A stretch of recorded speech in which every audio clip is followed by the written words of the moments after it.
Assalamualaikum warahmatullahi wabarakatuh. Halo semuanya, perkenalkan aku Nabila Febia Zahra. Hari ini kita akan belajar tentang salah satu provinsi yang sangat kaya akan budaya dan alamnya, yaitu Provinsi Sumatera Barat. Dalam video ini, kita akan membahas tentang lokasi, jarak, objek material geosfer, dan sedikit pembahasan tentang proses pembentukan tektonik yang membentuk wilayah Sumatera Barat. Yuk kita mulai. Yang pertama kita akan membahas lokasi geografis. Sumatera Barat adalah salah satu provinsi di Pulau Sumatera bagian barat Indonesia.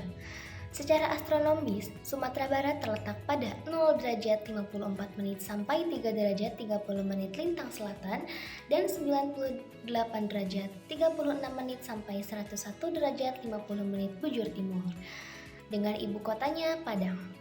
Secara relatif, Sumatera Barat berbatasan dengan Provinsi Sumatera Utara di sebelah utara, sebelah timur dengan Provinsi Riau dan Jambi, sebelah selatan dengan Bengkulu, dan sebelah barat langsung berbatasan dengan Samudra Hindia. Letaknya yang strategis ini membuat Sumatera Barat memiliki potensi besar dalam sektor ekonomi, pariwisata, dan transportasi. Sekarang kita bahas jarak dan akseptabilitas wilayah Sumatera Barat. Dari kota Padang menuju beberapa destinasi wisata terkenal, jaraknya tidak terlalu jauh. Contohnya, Padang ke Bukit Tinggi jika melalui jalur darat, perjalanan sekitar 90 km atau 2 jam.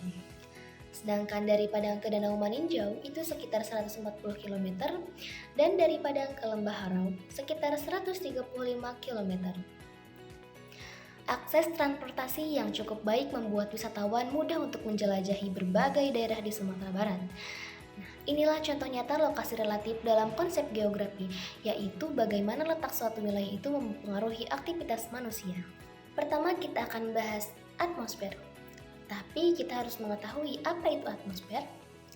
Atmosfer adalah lapisan udara yang menyelimuti bumi dan berperan penting dalam mengatur cuaca dan iklim. Karena letaknya di wilayah Khatulistiwa, Sumatera Barat beriklim tropis basah. Artinya, curah hujannya tinggi sepanjang tahun. Suhu udara rata-rata 26-30 derajat Celcius, kelembapan udaranya juga tinggi. Faktor utama yang mempengaruhi kondisi atmosfer di Sumatera Barat adalah Samudra Hindia di sebelah barat dan pegunungan Bukit Barisan di bagian tengah.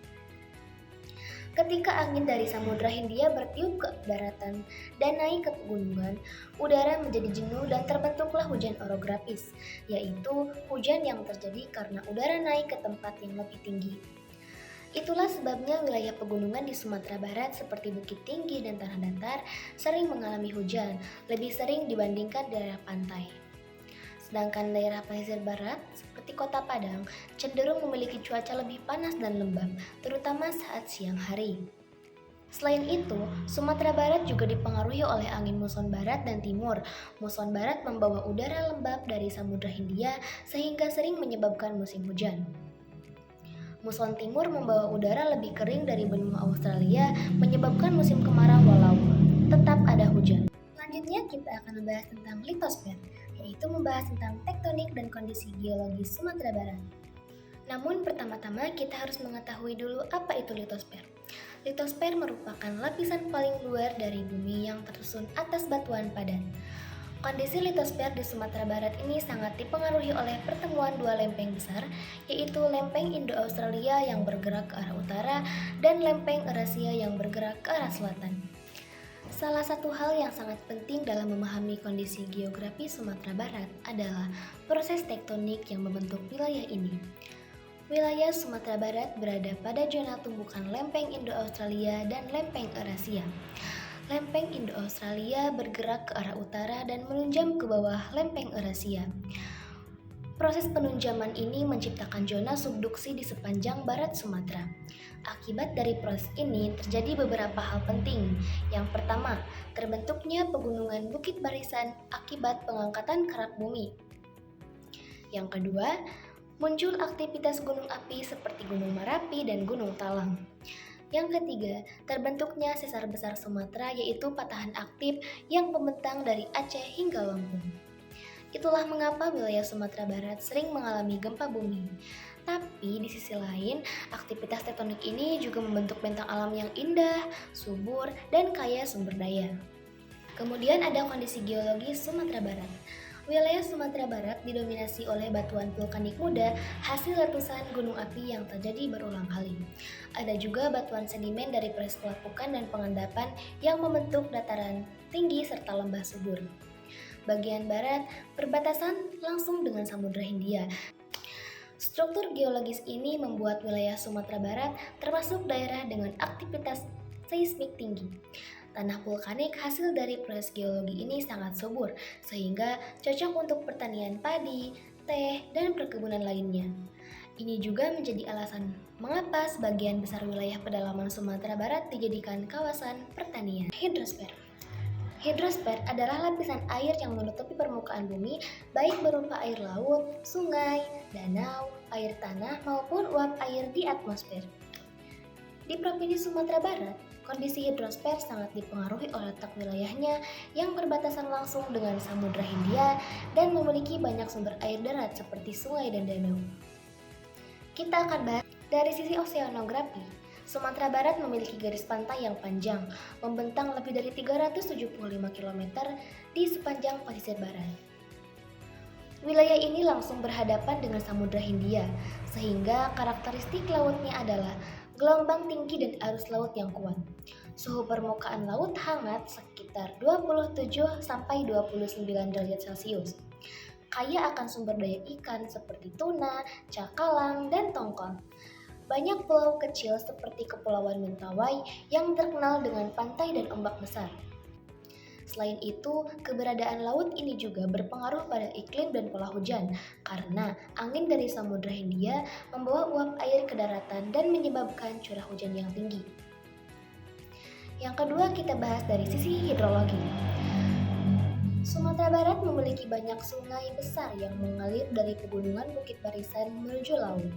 Beberapa sungai utamanya, yang pertama ada Sungai Batanghari, Sungai Batang Anai, Sungai Batang Arau, dan Sungai Batang Sinemai. Sungai-sungai ini sangat penting sebagai sumber air bersih, irigasi pertanian, serta transportasi lokal di beberapa daerah pedalaman. Selain sungai, Sumatera Barat juga memiliki danau-danau besar yang terbentuk dari proses tektonik dan vulkanik. Di antaranya, ada Danau Maninjau. Danau Maninjau terbentuk dari letusan gunung api purba dan proses kaldera. Danau Singkarak terbentuk dari patahan semangkol sehingga bentuknya memanjang seperti cekungan tektonik. Danau-danau ini berfungsi sebagai sumber air, pembangkit listrik tenaga air, perikanan, serta tempat wisata. Selanjutnya kita akan membahas tentang biosfer. Biosfer merupakan lapisan tempat berlangsungnya kehidupan di bumi, mencakup tumbuhan, hewan, dan manusia. Kondisi biosfer di Sumatera Barat sangat dipengaruhi oleh letak geografis, iklim tropis basah, serta kondisi geologis dan hidrologis yang mendukung kehidupan berbagai makhluk hidup. Yang pertama dari tumbuhan atau flora. Karena tanahnya subur dan curah hujan tinggi, wilayah ini memiliki banyak hutan hujan tropis dengan beragam jenis pohon besar. Yang kedua ada hewan atau fauna. Hutan di Sumatera Barat menjadi habitat bagi berbagai satwa khas Sumatera, di antaranya harimau Sumatera, siamang, rangkong badak atau burung enggang, berbagai jenis reptil dan burung tropis. Beberapa satwa ini termasuk satwa langka yang dilindungi dan hidup di kawasan konservasi seperti Cagar Alam Maninjau dan kawasan hutan Mentawai.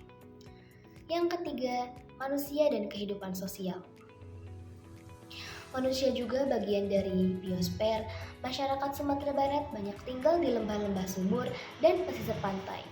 Sebagian besar bekerja di bidang pertanian, perikanan, terutama di wilayah pesisir, dan pariwisata khususnya di Bukit Tinggi, Mentawai, dan pantai. Sedangkan antroposfer merupakan lapisan yang berkaitan dengan kehidupan manusia di permukaan bumi, mencakup jumlah penduduk, persebaran, aktivitas ekonomi, sosial, dan budaya. Yang pertama, kepadatan dan persebaran penduduk. Provinsi Sumatera Barat memiliki jumlah penduduk lebih dari 5,6 juta jiwa menurut Badan Pusat Statistik 2023. Penduduk tersebar tidak merata dengan konsentrasi tinggi di Kota Padang sebagai ibu kota provinsi. serta daerah dataran tinggi seperti Bukit Tinggi, Payakumbuh, dan Tanah Datar. Wilayah pedalaman banyak dihuni masyarakat yang bekerja di sektor pertanian, sedangkan pesisir banyak masyarakat nelayan. Yang kedua, aktivitas ekonomi. Masyarakat Sumatera Barat sangat bergantung pada potensi alam. Aktivitas ekonominya antara lain pertanian, perikanan, selain itu perdagangan dan industri rumah tangga juga berkembang. Yang ketiga, sosial budaya. Sumatera Barat dikenal dengan budaya Minangkabau yang kuat. Ciri khasnya adalah sistem kekerabatan matrilineal atau garis keturunan dari ibu. Yang keempat ada hubungan manusia dengan lingkungan. Aktivitas manusia di Sumatera Barat sangat dipengaruhi kondisi alam. Pertanian berkembang di tanah vulkanik yang subur. Perikanan berkembang di pesisir dan pariwisata tumbuh karena keindahan alamnya. Jadi, dari penjelasan tadi kita bisa tahu bahwa Provinsi Sumatera Barat itu bukan hanya kaya akan budaya dan pariwisatanya, tapi juga punya potensi geografis yang sangat besar. Mulai dari lokasi strategis di barat Pulau Sumatera, kondisi litosfer yang dipengaruhi lempeng tektonik aktif, atmosfer yang beriklim tropis lembab, hidrosfer yang memiliki sungai dan laut yang penting, biosfer dengan keanekaragaman hayati yang tinggi, sampai antroposfer atau aktivitas manusia yang berkembang pesat. Pemahaman terhadap semua objek material geografi ini sangat penting supaya kita bisa menjaga, memanfaatkan, dan mengembangkan potensi wilayah Sumatera Barat secara bijak dan berkelanjutan.